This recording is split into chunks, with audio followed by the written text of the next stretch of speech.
হযরতে লোকমান তিনি তার সন্তানকে ডেকে বলছেন, কত বড় নসিহত লক্ষ্য করেন। সন্তানকে ডেকে বলছেন, ইয়া বুনাইয়া, হে কলিজার টুকরা সন্তান, ইন্নাহা ইনতাকু মিসকালা হাব্বাতিন মিন খারদালিন, তোমার জীবনের কোনো একটি আমল তা যদি সরিষার দানা পরিমাণ হয়। হযরত লোকমান যখন এসেছিলেন তখন পৃথিবীটা বিজ্ঞানের যুগ ছিল না। নবী করিম সাল্লাল্লাহু আলাইহি ওয়াসাল্লাম বিজ্ঞানের যুগে আসেন নাই, কিন্তু তারপরে আর কোন নবী আসবেন না বলে আল্লাহ তাআলা সরিষার দানার কথা ব্যবহার করেন নাই, জাররা শব্দ ব্যবহার করেছেন। জাররা হচ্ছে পরমাণু, অণু, পরমাণু পরিমাণ। ফামাইয়ামাল মিসকালা জাররাতিন শাররাইয়ারা, ওয়ামাইয়ামাল মিসকালা জাররাতিন শাররাই, প্রথমটা খায়রাইয়ারা। তো এখানে আল্লাহ তাআলা জাররা শব্দ ব্যবহার করেছেন, যেহেতু এখন বিজ্ঞানের যুগ, আর আল্লাহ তাআলার কাছে সবটাই, সমস্ত কাল হলো বর্তমান কাল, অতীত ভবিষ্যৎ বলে কোনো কাল নাই। এই জন্য নূহ আলাইহিস সালামের যুগটা ছিল বৈজ্ঞানিক যুগ, ছিল না হযরতে লোকমানের সময়। তাই আল্লাহ তাআলা সে সময় সরিষা পাওয়া যেত, সরিষার কথা বলেছেন। এখন তো অণু পরমাণু দিয়ে অ্যাটম বোমা তৈরি করা হয়, বিভিন্ন মারণাস্ত্র তৈরি হয়, সামান্য অণু সেটাকে ভেঙ্গে চুরে আরো পরমাণু, আরো ছোট্ট ক্ষুদ্রাতি ক্ষুদ্র জিনিস দিয়ে ধ্বংস করে দেওয়া যায় এলাকা থেকে এলাকা। সেই জন্য আল্লাহ তাআলা জাররা শব্দ ব্যবহার করেছেন, এখানে সরিষার দানার কথা ব্যবহার করছেন। আল্লাহ তাআলা বলেন, হযরত লোকমান বলছেন, ও আমার প্রিয় সন্তান, যদি তোমার কোন সরিষা পরিমাণ আমলও যদি পাথরের ভিতরে কোথাও লুকিয়ে থাকে, মহাশূন্যে যদি হারিয়ে যায়, মরুভূমির ভিতরে যদি হারিয়ে যায়, আকাশ এবং পৃথিবীতে কোথাও যদি তা লুকিয়ে থাকে, অবশ্যই আল্লাহ রাব্বুল আলামিন কিয়ামতের দিন তা উপস্থিত করবেন। কত বড় কথা! সরিষার দানা পরিমাণ আমল যদি আল্লাহ কিয়ামতে উঠান, জেনা, ব্যভিচার, মদ, জুয়া, এই সমস্ত বড় বড় পাপ আল্লাহ দেখাইতে পারবেন না? পারবেন। সন্তানকে কিভাবে নসিহত করতে হয়? সন্তানকে গুলশানে 4টা বাড়ি রেখে যাওয়া, ব্যাংকে হাজার হাজার কোটি টাকা ব্যাংক ব্যালেন্স রেখে যাওয়া সন্তানের জন্য কল্যাণকর নয়। রাসূলুল্লাহ বলেছেন, মাতা পিতার পক্ষ থেকে সন্তানকে ইলম শিক্ষা দেওয়া, আদব শিক্ষা দেওয়ার চাইতে উত্তম উপহার মা বাপের পক্ষ থেকে সন্তানের জন্য দেওয়ার আর কিছুই নাই।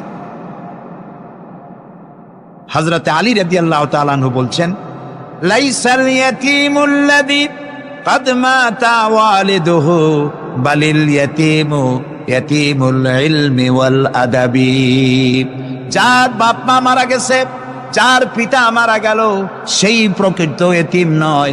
প্রকৃত এতিম হচ্ছে যার কাছে কোরআন হাদিসের জ্ঞান নাই আর আদব নাই। যে সন্তানকে যদি পিতা মাতা আদব শিখাতে না পারে, ইলম দিতে না পারে, তাহলে পিতা বেঁচে থাকতেই সেই সন্তান সে এতিম বানায় গেল, সে কিছুই শিখলো না। এই জন্যে হযরতে লোকমান তার সন্তানকে শিখালেন, দেখো সরিষা পরিমাণ আমলও যদি করো তাও পলায় থাকতে পারবে না। সুতরাং তুমি তোমার আমল সম্পর্কে সতর্ক হও। আল্লাহ তোমার সমস্ত আমলগুলি দেখতে পাচ্ছেন। আল্লাহ দেখতে পাচ্ছেন না সব? আল্লাহ রাব্বুল আলামিন বলেন, وَيَعْلَمُ مَا فِي الْبَرِّ وَالْبَحْرِ وَمَا تَسْقُطُ مِنْ وَرَقَةٍ إِلَّا يَعْلَمُهَا। এই পৃথিবীতে যদি কোনো একটি সমুদ্রের মধ্যে কি হয়, স্থলভাবে কি হয়, আল্লাহ রাব্বুল আলামিন বলেন, আমি জানি। শুধু তাই নয়, পৃথিবীর কোনো একটি গাছের পাতা যদি পড়ে যায়, তাহলে কোন দেশের কোন গাছের কোন পাতাটি পড়েছে আমি আল্লাহ রাব্বুল আলামিনের দরবারে তার খবর হয়ে যায়।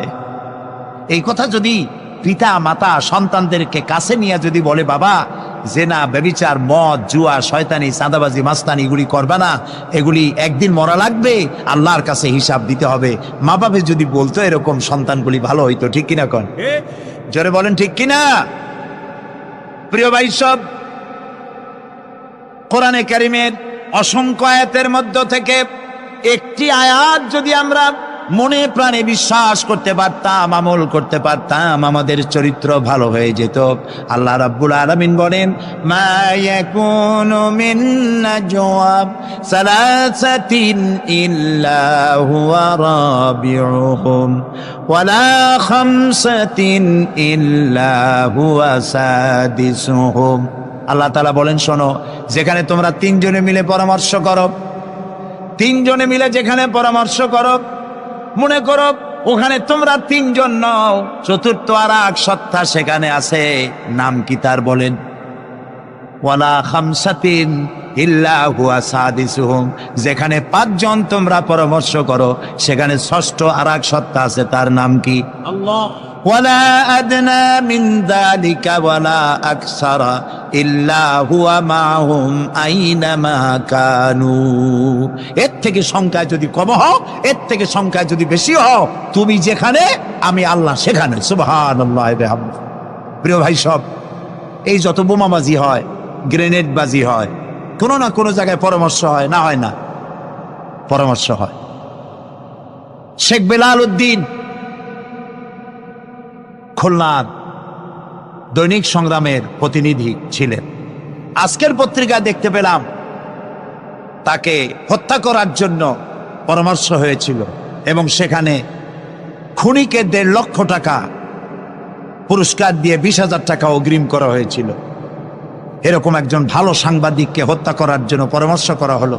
বেলালের নাম যখন মনে আসলো, দোয়া করি আল্লাহ তাআলা বেলালকে, হযরতে বেলাল রাদিয়াল্লাহু তাআলা আনহুর সঙ্গী করে জান্নাতের মধ্যে জায়গা করে দিও। যেখানে বসে এই পরামর্শটা করা হলো, কিবরিয়া একজন অর্থনীতিবিদ, দেশের একজন গুণী ব্যক্তি, তাকে হত্যা করার জন্য যেখানে পরামর্শ হয়েছিল, 21শে আগস্ট গ্রেনেড হামলা করার জন্য যেখানে পরামর্শ করা হয়েছিল, সেখানে 3 জন হোক 5 জন হোক, যারাই পরামর্শ করেছিল, তাদের যদি জানা থাকতো যে আল্লাহ রাব্বুল আলামিন এই অনুষ্ঠানে তিনি দেখতে পাচ্ছেন এবং শুনতে পাচ্ছেন, তাহলে এত বড় মারাত্মক পশুর কাজ তারা করতে পারত না।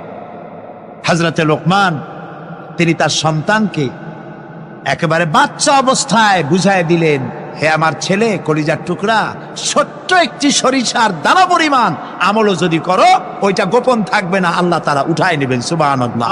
তুমি দেখতে পাবে সে আমল। প্রিয় উপস্থিতি, যুবকদের বলি, তরুণদের বলি, তরুণী আজকে আমাদের টার্গেট। তরুণরা আসো ইসলামের দিকে। তোমাদেরকে যারা লাঠিয়াল বাহিনী হিসাবে ব্যবহার করে, এদের মুখে থুতু নিক্ষেপ করে বেরিয়ে আসো, রাসূলের কাতারে শামিল হয়ে যাও। যে পথে যাচ্ছ জাহান্নামের পথ, আমরা ডাকি তোমাদেরকে জান্নাতের দিকে। সুবহানাল্লাহ। প্রিয় ভাই সব, আমি আপনাদের খেদমতে আরজ করব, হযরতে লোকমানের এই 3য় নসিহতের শেষ অংশটি করেই আমরা আপনাদের সামনে যে কথা বলতে চাই তা হলো, হযরতে লোকমান বলছেন, ওয়া'মুর বিল মারুফি ওয়ানহা আনিল মুনকার। ভালো কাজের আদেশ দাও, অন্যায় কাজ থেকে মানুষকে বিরত রাখো। সুবহানাল্লাহ বলেন, সবাই বলেন সুবহানাল্লাহ। ভালো কাজের আদেশ দাও। ভালো কাজের আদেশ দেওয়া। আজকে হলো মুহররম মাস, আজকে কি আর মাত্র একদিন পরে আশুরা হবে। হযরত ইমাম হোসাইন এবং তার সাথী সঙ্গী শাহাদায়ে কারবালার জন্য আমরা দোয়া করব। আমরা আমাদের মা বাবার জন্য দোয়া করব। এটা দোয়া কবুলের আজকের শুক্রবার ছিল। সুবহানাল্লাহ। প্রিয় ভাই সব, এত বড় বিশাল মাহফিল জীবনে আরেকটা পাবো, কোন নিশ্চয়তা আছে কি?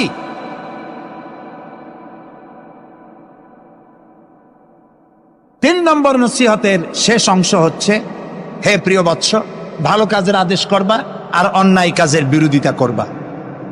ভালো কাজের আদেশ আমরা এখন ভুলে গেছি, করি না। অন্যায় কাজ থেকেও মানুষকে ফিরায় রাখি না।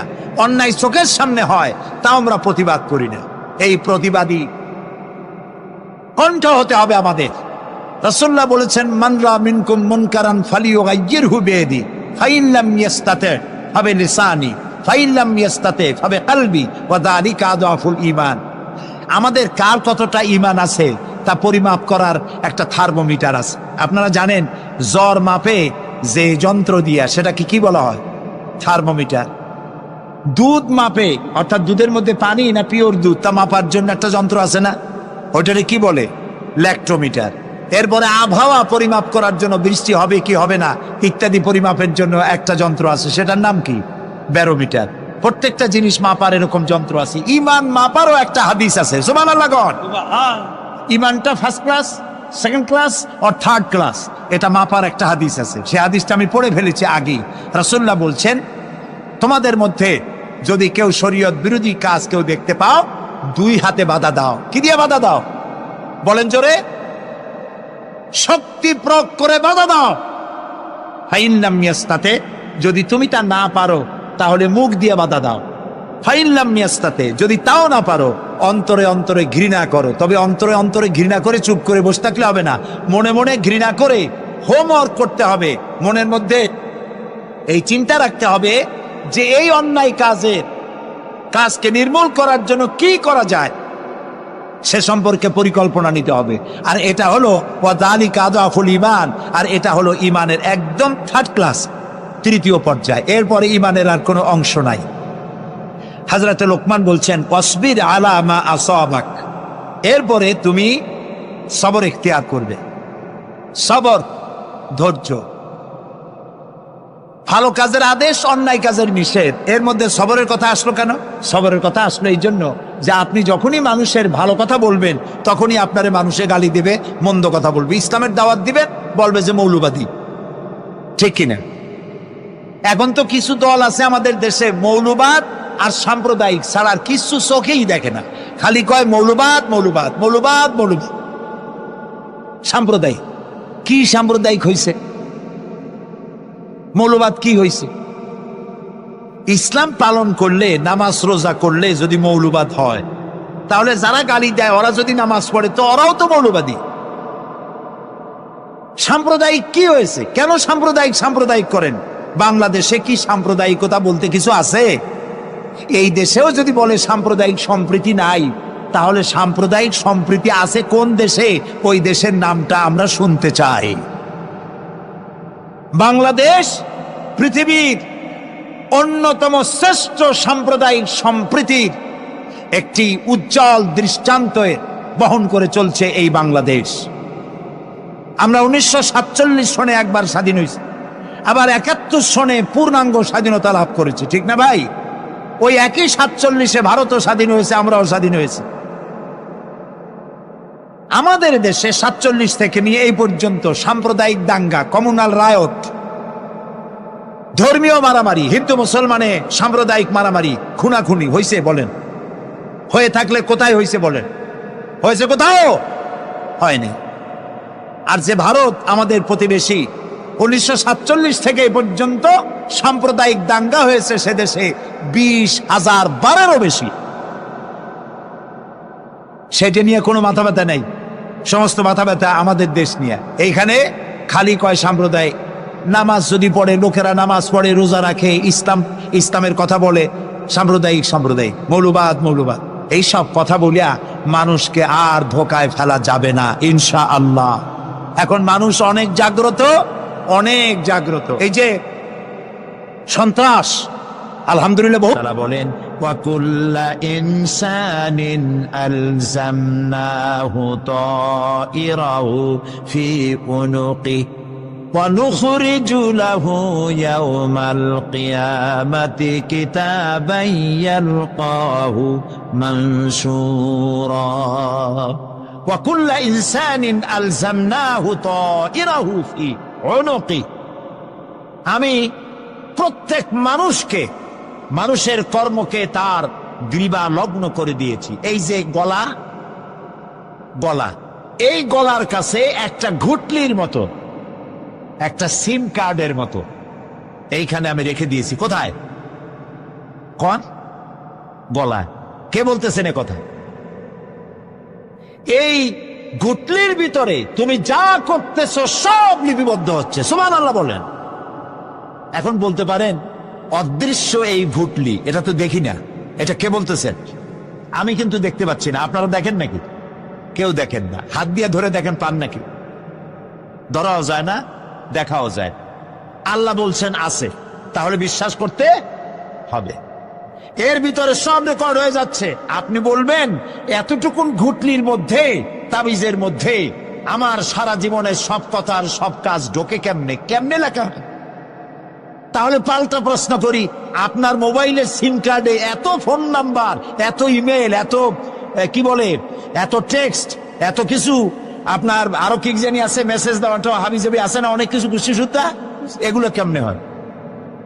70টা সিম কার্ডের মধ্যে কেমনে হয়? শত শত টেলিফোন নাম্বারের মধ্যে ঢুকে যায়। আমার একটা টেলিফোন দিয়ে মোবাইল দিল, কোথা থেকে দিল? লিসবন। কোথায়? কি আন্দাজে কয় অস্ট্রেলিয়া? লিসবন হচ্ছে পর্তুগালের রাজধানী। পর্তুগালের রাজধানী, সেখানে প্রোগ্রাম ছিল, ওরা আমাকে একটা মোবাইল দিল। এতে যে কত ফাংশন আল্লাহ ভালো জানে, আমি এখনো শিখতে পারিনি এত ফাংশন এতটুকু একটা মোবাইলের মধ্যে।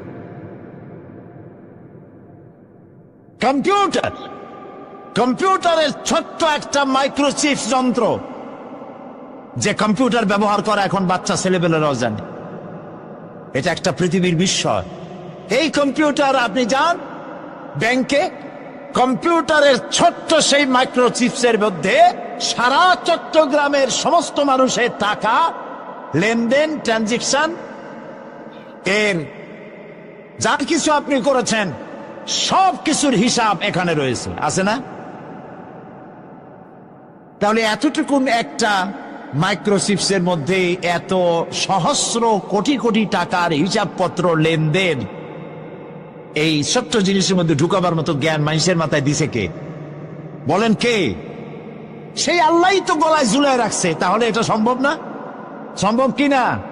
সম্ভব। এখন এই কথাগুলি বলে আল্লাহ মানুষের ক্ষতি করছেন না উপকার করছেন? উপকার করেছেন। এইটা যদি আমার বিশ্বাসে থাকে যে আমার গলার কাছে এরকম একটা সিম কার্ড আছে, একটা সিম আছে মোবাইলের মতো, এটা মনে করেন মোবাইলের একটা সিম গলায় ঝুলানো আছে, এটা সব উঠতেছে, যা বলেন তাই ওঠে, যা করেন তাই ওখানে লেখা হয়। সুবহানাল্লাহ।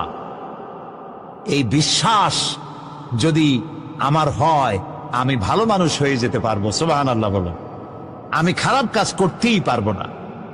এই জন্য আল্লাহ পরকালের এই কথাগুলি কোরআনে কারীমের মধ্যে এত বেশি করে বলেছেন। মানুষের চরিত্রবান হওয়ার জন্য আল্লাহর ভয়, পরকালে বিশ্বাস, এর থেকে বড় ওষুধ পৃথিবীতে আর নাই। সব লেখা হচ্ছে, মানুষ বিশ্বাস করে না, এ হলো মূল কথা। যতক্ষণ মাহফিলে থাকে কেমন লাগে? এই যে বসে আছেন ঘন্টার পর ঘন্টা, কেমন লাগে? কন বেহেশতের মতো। বাড়ির কথা মনে আছে এখন? বউর কথা মনে ওঠে? ছেলে মেয়ের কথা মনে ওঠে? সুবহানাল্লাহ কইতে ইচ্ছা করে না? মাজালিসুল ইলম হিয়া রাউদাতুম মিন রিয়াদিল জান্নাহ। এখানে ইলম আলোচনা করা হচ্ছে, কোরআন আলোচনা করা হচ্ছে। এটা তো রজবালি প্যারেড ময়দান নয়, এটা জান্নাতের টুকরা হয়ে গিয়েছে। বেহেশতের বাগানে বসে আছেন। বেহেশতে মানুষেরা দুনিয়ার কথা চিন্তা করবে না। দুনিয়া কি? এটা পায়খানা। এখানে আসছিল ওই পায়খানা করার জন্য, এটা পায়খানা। আর মানুষেরা পায়খানা সাজাবার কাজে ব্যস্ত আছে, আসল ঘর ভুলে গেছে। আসল ঘর কোনটা? প্রিয় ভাই, সব মানুষ বোঝে না, ভুলে যায়। সিগারেটের প্রত্যেকটা প্যাকেটে লেখা থাকে ইহা স্বাস্থ্যের জন্য ক্ষতিকর, তারপরেও কি টানা টানে দেখছেন? বিশ্বাস করেন, গা সহ হয়ে গেছে। এই আমলনামা তৈরি হচ্ছে, হঠাৎ করে কিয়ামতে বানায় দেওয়া হবে না। আপনার আমার বডির সাথে লাগানো ওই সিম কার্ডে সব লেখা হয়ে যাচ্ছে। কিয়ামতের দিন এগুলি হাতে দেওয়া হবে, আর আল্লাহ তাআলা বলবেন, ইকরা কিতাবাকা কাফা বিনাফসিকাল ইয়াউমা আলাইকা হাসিবা। ইকরা কিতাবাক, তাকে বলা হবে এবার তুমি পড়ো। কাফা বিনাফসিকাল ইয়াউমা আলাইকা হাসিবা, তোমার এই কিতাব পড়ো, আর তোমার এই হিসাব গ্রহণ করার জন্য কিতাবটা ভালো করে পড়ো। তোমার নিজের হিসাব নেওয়ার জন্য তুমি নিজেই যথেষ্ট। তুমি দোজখে যাবা না বেহেশতে যাবা, তুমি নিজেই সিদ্ধান্ত নাও কোথায় যাবে। তোমার নিজের কি করছিলা এখন তুমি দেখো। এই জন্য আমি বলি মাঝে মধ্যে আমরা এখন হিসাব করতে পারি এখানে বসিয়া, আমাদের কি হওয়া উচিত? ছোটবেলার কথা মনে আছে? নাই, মনে নাই? এই যে স্কুল থেকে পলাইছিলেন, তারপরে 2 দিন পর স্কুলে গিয়ে হাজির হয়েছেন, মাস্টার জিজ্ঞেস করলো গতকাল আসো নাই কেন? তখন বললেন মা বলেছেন আমার নাকি পেটে ব্যথা হয়েছিল। এইসব স্কুল ফাঁকি দেওয়া, মার খাওয়া, মানুষের বাড়ির লিচু খাইতে গিয়ে চুরি করিয়া কিল খাওয়া, এইসব ছোট ছোট কথা মনে পড়লে এখনো হাসি পায়। এসব কথা মনে আছে না? ছোট ছোট কথা, ছোট ছোট কথাগুলি যদি মনে থাকে, তাহলে কোন হোটেলে, কোন বাগানে, কোথায়, কোন পাপ করেছেন তা মনে নাই? এখন নিজে হিসাব করেন জায়গা কোথায় হওয়া উচিত, পাপ করেছেন কত, ভালো কাজ করেছেন কত, নিজে হিসাব করে দেখেন কোন দিকে যাবেন। আমরা নিজেরাই যথেষ্ট হিসাবের জন্য। আল্লাহ তাই বলবেন কিয়ামতের দিনে, ইকরা কিতাবা, তোমার কিতাব তুমি পড়ো, তোমার হিসাব নেওয়ার জন্য তুমিই যথেষ্ট। আহারে, আল্লাহ রাব্বুল আলামিন বলেন ওয়া আশরাকাতিল আরদু বিনূরি রাব্বিহা ওয়া বুদিআল কিতাবু ওয়া জিআআ বিন নাবিয়্যিনা ওয়াশ শুহাদাআ বাইনাহুম বিল হক ওয়া হুম লা ইউযলামুন। পৃথিবী তার রবের নূরের ঝলকানিতে উদ্ভাসিত হবে। সুবহানাল্লাহ, সুবহানাল্লাহ। আল্লাহর নূরের ঝলকানিতে গোটা পৃথিবী উদ্ভাসিত হয়ে যাবে। আমলনামা তুলে ধরা হবে, পয়গম্বর এবং সাক্ষীগণকে হাজির করা হবে এবং সকলের প্রতি সুবিচার করা হবে, তাদের কারো প্রতি জুলুম করা হবে না। আল্লাহ গ্যারান্টি দিচ্ছেন কারো প্রতি জুলুম করা হবে না। সুতরাং হে মানুষেরা, ইয়া আইয়ুহাল ইনসানু ইন্নাকা কাদিহুন ইলা রাব্বিকা কাদহান ফামুলাকি। হে মানুষ, তোমার পালনকর্তা পর্যন্ত পৌঁছতে তোমাকে অনেক কষ্ট করতে হবে, এরপর তুমি তার সাক্ষাৎ পাবে। কিয়ামতে তোমার সাক্ষাৎ হবে। কাজেই তোমার নিজের আমলকে সুন্দর করে আমলকে তৈরি করে নাও। فَأَمَّا مَنْ أُوتِيَ كِتَابَهُ بِيَمِينِهِ فَسَوْفَ يُحَاسَبُ حِسَابًا يَسِيرًا وَيَنْقَلِبُ إِلَى أَهْلِهِ مسرورا। সুবহানাল্লাহ। যার ডান হাতে আমলনামা দেওয়া হবে, কিয়ামতের দিন আমলনামাগুলি উড়িয়ে দেওয়া হবে। ইমানদারের সামনের থেকে কোন হাতে, আর বেঈমানের পিছন থেকে বামে। এই আমলনামা যখন যার ডান হাতে আমলনামা পৌঁছে যাবে, তার হিসাব নিকাশ সহজ হয়ে যাবে। আমলনামা হাতে করে আনন্দ চিত্তে সে আপন পরিবারের সঙ্গে মিলিত হতে পারবে। সুবহানাল্লাহ। আল্লাহ কিয়ামতের দিন দয়া করে আমাদের আমলনামা আমাদের ডাইন হাতে দিয়ে দিও। আল্লাহ তাআলা দয়া করে আমাদের হাতে, আমাদের ডান হাতে আমাদের আমলনামা দিও। দয়া করে আমাদের আমলনামা আমাদের ডাইন হাতে দিও। আনন্দ চিত্তে পরিবারের সঙ্গে দেখা করে সব পরিবার, মা বাপ, স্ত্রী পুত্র পরিজন, ভাই বোন, বন্ধু বান্ধব নিয়া এক জান্নাতে থাকার তৌফিক দিও। আয় আল্লাহ, বিগত 26 বছর যারাই মাহফিলে এসেছেন তাদেরকে নিয়ে এক জান্নাতে থাকার আমাদেরকে তৌফিক দিয়ে দেওয়া। وَأَمَّا مَنْ أُوتِيَ كِتَابَهُ وَرَاءَ ظَهْرِهِ فَسَوْفَ يَدْعُو ثُبُورًا وَيَصْلَى سَعِيرًا। আর যার আমলনামা পিছন থেকে বাম হাতে আসবে, সে তো মৃত্যুকে আহ্বান করতে থাকবে, মৃত্যুকে ডাকবে। এর থেকে যদি মরে যেতে পারতাম তাও ভালো হইতো। তার আর উপায় থাকবে না, তার জায়গা হবে জাহান্নামে। নাউযু বিল্লাহ। আমরা সবাই বলি নাউযু বিল্লাহ। এরপরে আল্লাহ রাব্বুল আলামিন মিজান খাড়া করবেন, দাড়িপাল্লা। মিজান কি? দাড়িপাল্লা। ইনসাফ কি মুকদ্দাস তারাজু। ইনসাফের প্রতীক কি তাও কইতে পারেন না, জোরে বল না। এটা হচ্ছে ইনসাফের প্রতীক। সুপ্রিম কোর্ট ঢাকা, সুপ্রিম কোর্টের সামনে বিশাল দাড়িপাল্লা টানান, দেখছেন না? মানুষেরা তো বোঝে না, গ্রাম দিয়ে লোকেরা যায়, যাই এটা দেখে এক কয়েকটি, ওরে বাবা, জামাত ইসলামের এত বড় অফিস, দাড়িপাল্লা তো জামাত ইসলামের না, এটা ইনসাফের প্রতীক। তারা ক্ষমতায় গেলে ইনসাফ করবে, এটা বোঝাবার জন্য এই প্রতীককে গ্রহণ করেছে। আল্লাহ যেন ইনসাফ করার তৌফিক দিয়ে দেয়। বলেন আমিন, জোরে বলেন আমিন।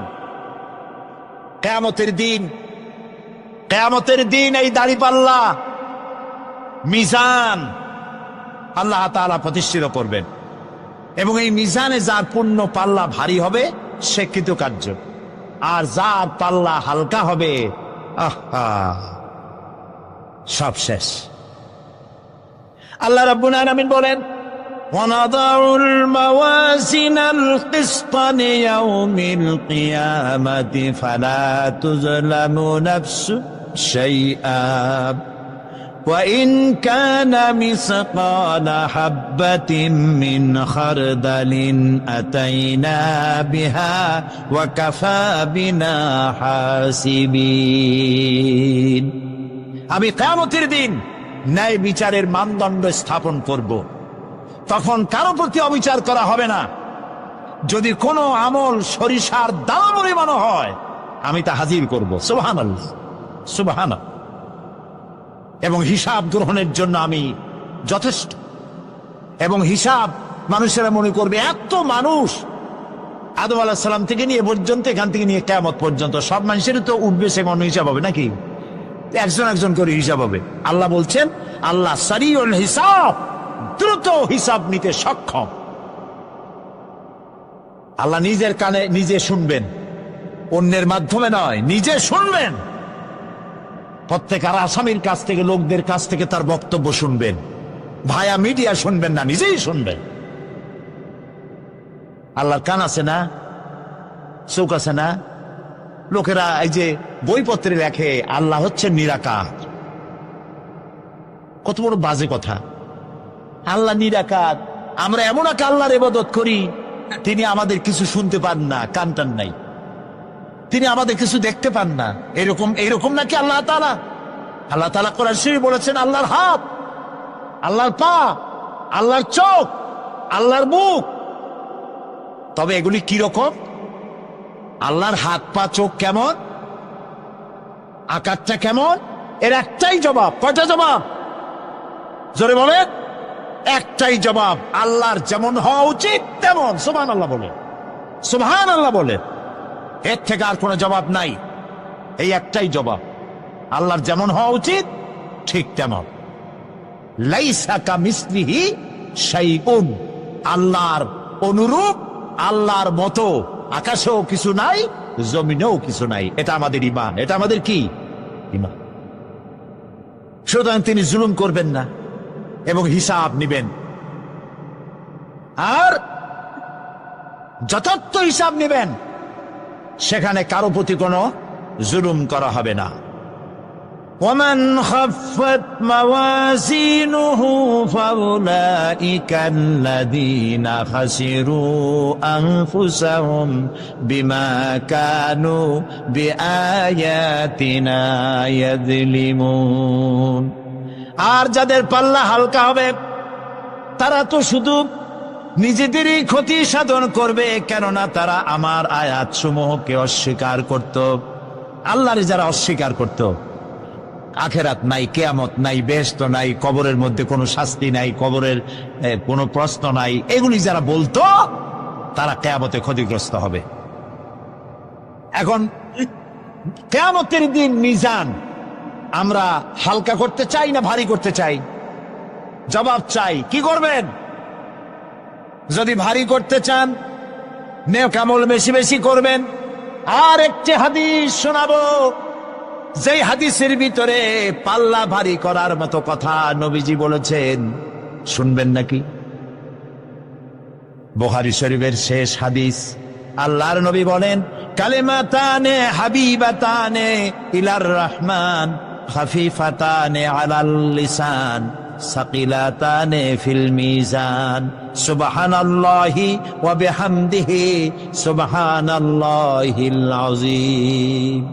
নবীজি বলেন, দুইটা কালেমা, দুটি শব্দ আল্লাহর কাছে খুবই প্রিয়, মুখে উচ্চারণ করা একেবারেই হালকা, আর কিয়ামতের দিন এই শব্দ দুটি দিয়ে আল্লাহ রব্বুল আলামিন মিজানের পাল্লাকে ভারী করে দিবেন।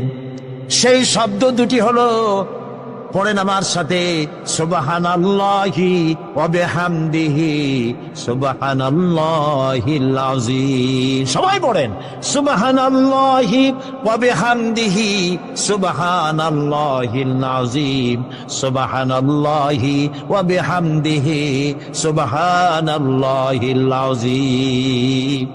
জান্নাতের ভিতরে মানুষের কোনো দুঃখ থাকবে না। কাদের দুঃখ থাকবে না? জান্নাতীদের। কথা কি শোনেন? তো সাথে সাথে ঠাস ঠাস করে জবাব দিতে পারেন না কেন? জান্নাতীদের ভেতরে, জান্নাতীদের কি থাকবে না? কোনো দুঃখ থাকবে না। একটা দুঃখ থাকবে। কটা দুঃখ? একটা দুঃখ থাকবে। জান্নাতীরা জান্নাতের ভেতরে মনে মনে ভাববে, কারণ জান্নাত তো সকলের জন্য একরকম হবে না। কারো হবে ফার্স্ট ক্লাস, কারো হবে ডিলাক্স, কারো হবে সুইট ডিলাক্স, কারো হবে second class, third class, fourth class, এরকম। এটা কি ইনসাফ না জুলুম? ইনসাফ। আপনি খালি নামাজ পড়ছেন, রোজা রাখছেন, হজ করছেন, জাকাত করছেন, জাকাত দিছেন, হালাল হারাম বাইসা করছেন, আপনারে যে জান্নাত দেওয়া হবে, ওই ব্যক্তি যিনি তাহাজ্জুদের নামাজ পড়েছেন, কোরআন বুঝেছেন, কোরআন প্রতিষ্ঠার জন্য আন্দোলন করেছেন, জেল খেটেছেন, জরিমানা দিয়েছেন, ফাঁসির মঞ্চে চড়েছেন, তার জান্নাত আর আমার জান্নাত সমান হওয়া কি উচিত? কাজে আল্লাহ তাআলা তো ইনসাফ করবেন কিয়ামতের দিন। নবীদের, সাহাবীদের, তারপরে দ্বীনের জন্য যে যত পরিশ্রম করেছেন তার পুরস্কারটা সেরকমই হবে। এই জান্নাতের ভিতরে, জান্নাতীদের মধ্যে কোনো দুঃখ থাকবে না, একটি দুঃখ ছাড়া। তারা মনে মনে ভাববেন, রব্বুল আলামিন, অমুক অমুক সময় চায়ের দোকানে বসে আড্ডা মেরেছিলাম, বাসের মধ্যে ঘন্টার পর ঘন্টা বসেছিলাম, আজে বাজে চিন্তা করেছি, সময় চলে গেছে ঘন্টার পর ঘন্টা। ওই সময়গুলিতে যদি তোমার নামের জিকির করতাম, তেলাওয়াত করতাম, তাহলে জান্নাতের ভেতরে আজ আমি আরো ভালো ভালো জায়গা পাইতাম।